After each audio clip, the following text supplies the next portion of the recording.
প্রশ্ন বলছেন, আসসালামু আলাইকুম শাইখ। ওয়ালাইকুম সালাতুল্লাহ। একজন ইমাম কোরআন হাদিস দিয়ে ভালো জিনকে বশ করে খারাপ জিন তাড়ায়, জিন বশ করা জায়েজ না।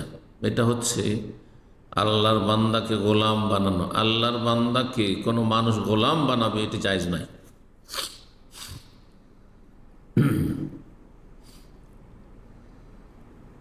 আর জিন বশে করার ক্ষেত্রে মনে রাখবেন যে শিরক বিদআত না করলে জিন বশে হয় না। অথবা কিছু জিনকে বশ করার জন্য তাদের যে নেতা জিন রয়েছে, তাদের যে শক্তিশালী প্রভাবশালী জিন রয়েছে, তাকে খুশি করতে হয়, তার দাবি দাবা চাওয়া পাওয়া পুরা করতে হয়। সেগুলি করতে গিয়ে শিরক কুফরি করতে হয়, অনেক সময় ইসলাম বিরোধী কাজ করতে হয়। সুতরাং সতর্ক সাবধান। অধিকাংশ মানুষের ইসলাম সম্পর্কে জ্ঞান নেই, অধিকাংশ মুসলিমদের সহি আকীদা সম্পর্কে জ্ঞান নেই। তাহলে এইসব জিনদের কতটা জ্ঞান আছে বলুন তো দেখি।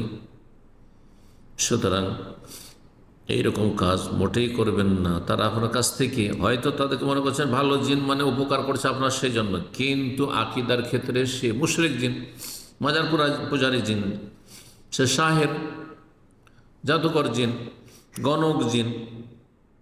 সুতরাং জিন বশ করা মোটেই জায়েজ নেই, হারাম কাজ। শেখ বাজ রাহিমাহুল্লাহ বিষয়টি স্পষ্ট করেছেন তার ফতোয়ায়। এইরকম ইমাম পিছনে নামাজ পড়া বৈধ হবে কি?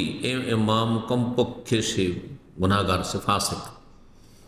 আর যদি শিরকি কর্মকাণ্ডের সাথে জড়িত থাকেন, শিরক করে জিনের শানের দোল্লাভের জন্য কিছু পেশ করে তারপর জিনকে বশে করে, তাহলে সে বড় শিরক করে বা বড় শিরকে লিপ্ত। সুতরাং তার পেছনে সালাত হবে না।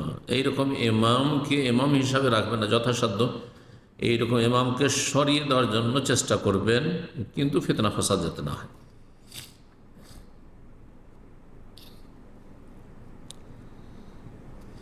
10 নম্বর প্রশ্ন।